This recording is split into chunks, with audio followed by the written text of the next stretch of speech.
बिस्मिल्लाहिर्रहमानिर्रहीम, अस्सलाम वालेकुम। आज का हमारा लेक्चर जो है वो ग्रुप थ्योरी के टॉपिक पे है। ग्रुप थ्योरी का एक बहुत इंपॉर्टेंट थ्योरम है कि शो दैट एवरेज सब group of a cyclic group is cyclic. आज इसका प्रूफ हम करेंगे। जैसे कि आपके सामने है, आपके पास एक ग्रुप, फॉर एग्ज़ाम्पल आप जी एक ग्रुप लेट कर लें। जी एक साइक्लिक ग्रुप है जो कि ए से जनरेट हो रहा है। अच्छा, ये रिज़ल्ट जो है वो साइक्लिक ग्रुप, चाहे आपके पास फाइनाइट साइक्लिक ग्रुप हो, चाहे आपके पास इन्फिनिट साइक्लिक ग्रुप हो, ये सबके ऊपर एप्लीकेबल रिज़ल्ट है। दैट्स वाई मैंने यहाँ पे जनरली आपके पास एक साइक्लिक ग्रुप लिया है। इसमें मैंने नहीं ये शो किया कि ये फाइनाइट है। ये इन्फिनिट भी हो सकता है, फाइनाइट भी हो सकता है। सिर्फ मैंने ये शो किया कि एक आपके पास साइक्लिक ग्रुप है जो कि ए से जनरेट हो रहा है। ए इसका जनरेटर है। अच्छा जी, अब मैं दोबारा से आपको बता दूं कि जब जनरेटर होता है ये, चूँकि मैंने जो ऑपरेशन कंसिडर किया है इस वक्त आपके ग्रुप का, वो भी मल्टीप्लिकेशन का ऑपरेशन कंसिडर किया है। तो आप जो मोस्टली जो होती है अंडर एडिशन भी ज़ाहिर है यही सब रिज़ल्ट है, और ऑपरेशंस के अंडर भी यही होता है। लेकिन जो आपके कोर्स में है, फोर्थ सेमेस्टर के कोर्स में जो है हम अंडर मल्टीप्लिकेशन ही ज़्यादा पढ़ते हैं, या हमारा थोड़ी सी डीलिंग होती है अंडर एडिशन के साथ। तो जब आप इसे खोलते हैं तो इसके एलिमेंट्स की जो शेप होती है वो ए की पावर 1 से अगर आप स्टार्ट करते हैं तो ये कैसे बनता है, इसी जनरेटर की डिफरेंट पावर्स लेने से। ए की डिफरेंट पावर्स, ए की पावर 1, ए की पावर 2, ए की पावर 3 एंड सो ऑन। इस तरह से आप डिफरेंट पावर्स लेते जाएंगे तो आपके पास ये ग्रुप खुलेगा। अब इसके अंदर जितने भी एलिमेंट्स हैं ग्रुप के अंदर वो सब ए की पावर की फॉर्म में लिखे हुए हैं। अब सेकंड स्टेप ये है कि आप इसमें कंसिडर करें इसका एक सब ग्रुप, और फिर मैं ये शो करूँगी कि वो जो सब ग्रुप है, एक आर्बिट्रेरी सब ग्रुप सेलेक्ट करें और वो सब ग्रुप जो है वो साइक्लिक शो करूँगी, जिससे पता चल जाएगा कि इसका हर सब ग्रुप जो है, इस ग्रुप का जो साइक्लिक ग्रुप का हर सब ग्रुप साइक्लिक होता है। इसके लिए आपने, जब आप इसका सब ग्रुप सेलेक्ट करती हैं एज, तो जाहिर है H is a subset of G. H के अंदर जो एलिमेंट्स हैं वो जी में से आते हैं। तो जब आप एज में एलिमेंट्स लेती हैं वो आप जी में से उठाती हैं, और जी में से आप जब एलिमेंट्स उठाती हैं तो डेफिनेटली जो एलिमेंट उठाएंगी वो भी इसी शेप के होंगे, एक ही डिफरेंट पावर्स की फॉर्म में होंगे। अब आप कौन से उठाती हैं ये तो डिपेंड करता है कि वो चारों ऐसे एलिमेंट्स हमने उठाने हैं जो ग्रुप के चारों लॉज सेटिस्फाई करें और एज जो है वो हमारा ग्रुप बन जाए और जी का सब ग्रुप बन जाए।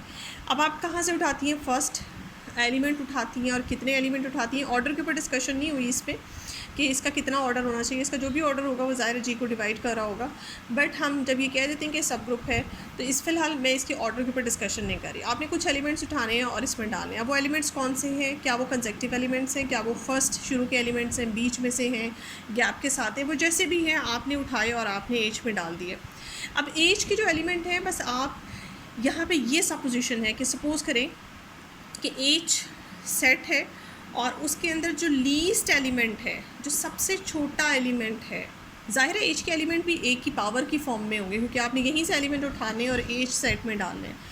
एज के अंदर जो एलिमेंट्स हैं उनमें सबसे लीस्ट पावर वाला जो एलिमेंट है वो ये है ए की पावर के, यानी कि ए की पावर की फॉर्म में आपके पास एलिमेंट्स हैं, और उनमें जो सबसे लीस्ट पावर आप कंसिडर कर रहे हैं, जो एज में सबसे लीस्ट पावर होगी वो ये होगी, और बाकी जितनी भी पावर्स हैं वो आपके पास इससे बड़ी हैं। बाकी जितने भी एलिमेंट्स हैं उन सब में ए की पावर बड़ी है। यानी कि आप ये सपोज़ करें, लेट अस सपोज़ कि आप इसमें से उठाती हैं A5, A6, A7, A8, ये चार एलिमेंट आप उठाते हैं। फॉर एग्जांपल मैं आपको मिसाल दे रही हूँ, जी में से A6, A5, 6, 7 एंड 8, ये चार एलिमेंट उठाते हैं तो उनमें जो सबसे लीस्ट पावर होगी ए की, वो क्या होगी, 5 होगी। ए की पावर 5 होगी, A5, 6, 7, 8, ए की पावर 7, ए की पावर 8 एंड सो ऑन।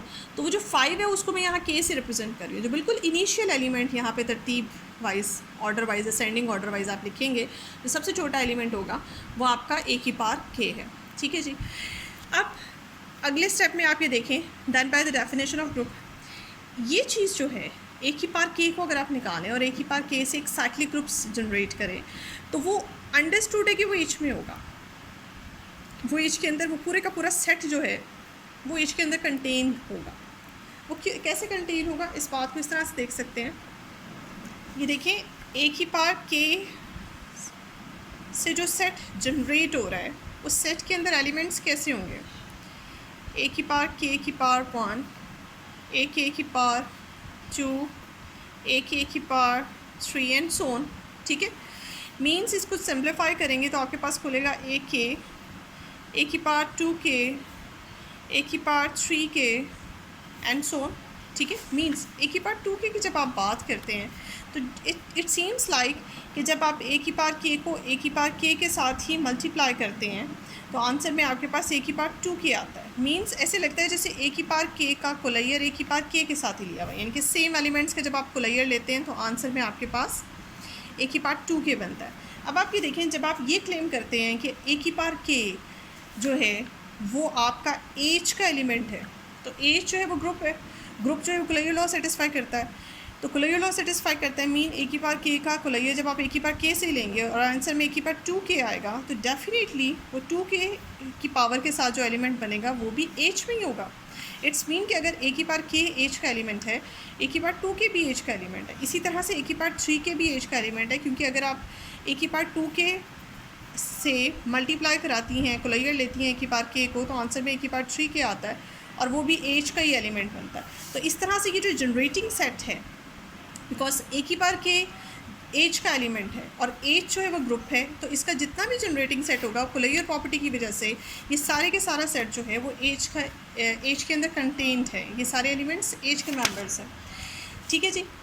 अब है क्या, मुझे ये शो कराना है कि एच एक साइक्लिक ग्रुप है और नो डाउट कि ये आपके पास एक जो सेट बन रहा है जनरेटिंग ए के से जो जनरेट हो रहा है ये ग्रुप है, ठीक है, ये एक साइक्लिक ग्रुप है। अगर किसी तरह मैं ये शो कर दूँ कि एच जो है वो इसी के बराबर है, ये अभी तो मैंने ये शो किया कि ये एच में कंटेंट है, और अगर अगले सेकंड पार्ट में मैं ये शो कर दूँ कि ये सेट एच भी एच ग्रुप जो है वो इसमें कंटेंट है, तो फिर ये दोनों इक्वल हो जाएंगे। इन दोनों के इक्वल होने की वजह से ये पता चल जाएगा कि this is a cyclic group generating by A K, तो H is also a cyclic group, और एच का जनरेटर वही उसका लीस्ट एलिमेंट बन जाएगा जो मैंने आपके जिसके ऊपर इतनी लॉन्ग डिस्कशन की है हमने। अब हमारा टारगेट सिर्फ असल इसके ऊपर है कि मैं दिखाऊं कि एच जो है वो साइक्लिक ग्रुप है और कोई साइक्लिक नहीं, बल्कि इसी का जो लीस्ट पावर है उसका जो जनरेटिंग सेट है वही दरअसल एच बन जाता है, ठीक है जी। उसके लिए मैं क्या करती हूँ, अब चूँकि आधा काम हाफ पोर्शन जो है ये तो प्रूव्ड है, इसको प्रूव करने की ज़रूरत नहीं है, ये तो डन हो गया हमारा। बाकी का इस तक पहुँचने के लिए मुझे शो करना है, मेरा टारगेट है कि मैं शो करूँ कि एच इज़ कंटेन्ड इन ए की पावर के जनरेटिंग सेट में, ठीक है। इतने काम के लिए ये सारी वर्किंग की हुई है।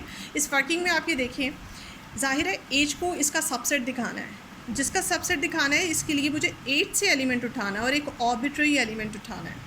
अब जाहिर है आपने खुद क्लेम किया है कि एच के अंदर जितने भी एलिमेंट्स हैं वो आप जी से उठा रहे हैं, तो जी के जितने भी एलिमेंट्स हैं वो एक ही पावर में है, तो जाहिर है ए का ये कोई भी आप आर्बिट्रेरी एलिमेंट जो उठाते हैं वो एक ही पावर की फॉर्म में होता है, ठीक है जी।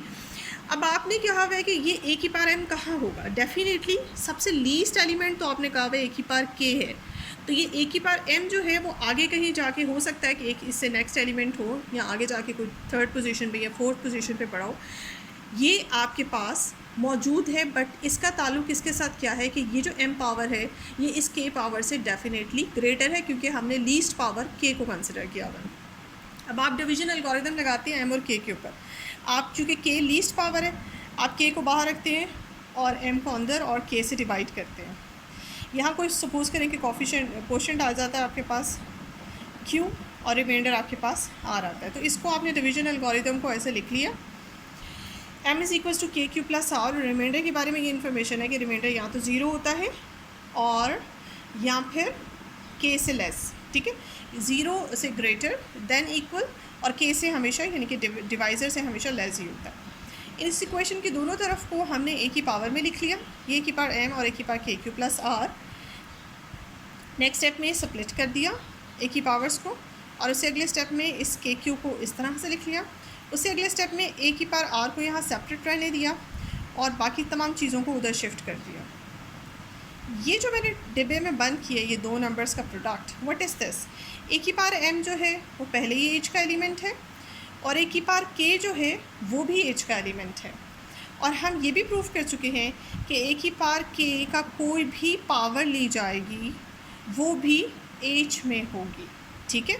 और इसका मतलब ये देखिए यहाँ से, बिकॉज ये क्योंकि मैं क्लेम कर चुकी हूँ ए की पावर के इटसेल्फ और ए की पावर के का जनरेटिंग सेट पूरे का पूरा एच में है, तो उसके अकॉर्डिंग जो सेकेंड एलिमेंट बन रहा है विद दिस पावर ये भी पूरे का पूरा एच में है। अब ये दो एलिमेंट्स जो हैं ये एच के ही हैं और एच आपके पास ग्रुप है, तो इनका जो कुलैयर अंडर मल्टीप्लिकेशन हो रहा है इनका जो, वो भी आपके पास एच में ही मौजूद होगा। सो लेफ्ट हैंड साइड में जो दो एलिमेंट्स का प्रोडक्ट है वो एच में है, तो राइट हैंड साइड भी अकॉर्डिंगली इसके इक्वल होने की वजह से ए की पावर आर भी एच का मेंबर बन जाता है।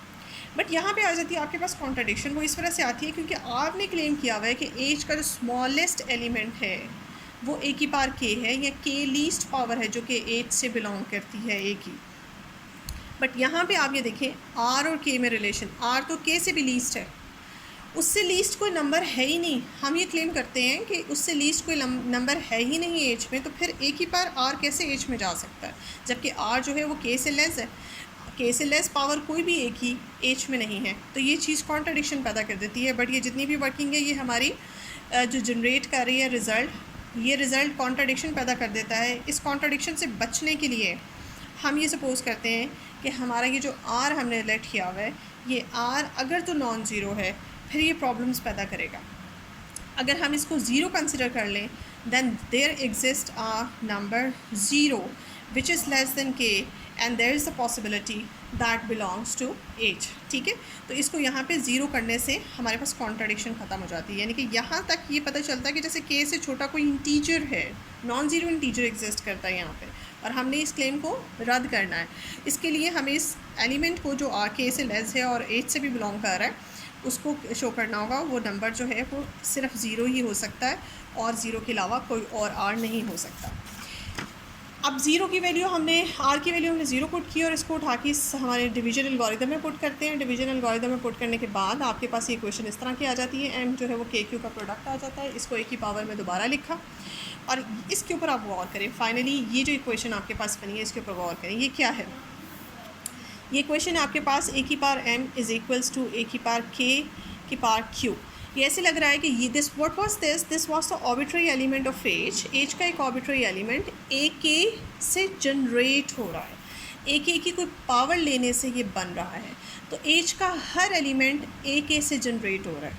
ठीक है, तो ये कहाँ है, this belongs to spanning set of A K generating set पे है, तो लेफ्ट हैंड साइड भी इसमें चली जाती है। इसका मतलब है ए एम जो है वो बिलोंग करता है ए के स्पैनिंग सेट से। तो एच, ये एच का एक आर्बिट्रेरी एलिमेंट था, इसका मतलब है पूरे का पूरा एच इसका सबसेट हो जाता है, और ये दोनों बातें मिलके इक्वालिटी आपके पास आ जाती है। और यही बात शो करती है कि अगर राइट हैंड साइड एक साइक्लिक ग्रुप है तो लेफ्ट हैंड साइड भी एक साइक्लिक ग्रुप है। एच को साइक्लिक ग्रुप सब ग्रुप तो पहले ये जी का था, अब ये साइक्लिक भी बन गया बिकॉज इसकी शेप जो है वो ए के जनरेट, ए के से ये जनरेट हो रहा है। सो हमने प्रूव कर दिया कि आपका किसी भी ग्रुप का जो सब ग्रुप होता है, हर सब ग्रुप वो साइक्लिक सब ग्रुप होता है, साइक्लिक होता है, हेंस प्रूव्ड। इस वीडियो को देखने के बाद अपने कमेंट्स प्लीज़ ज़रूर दीजिएगा और मेरे इस चैनल को सब्सक्राइब करें अगर आपने अभी तक सब्सक्राइब नहीं किया। Thank you so much.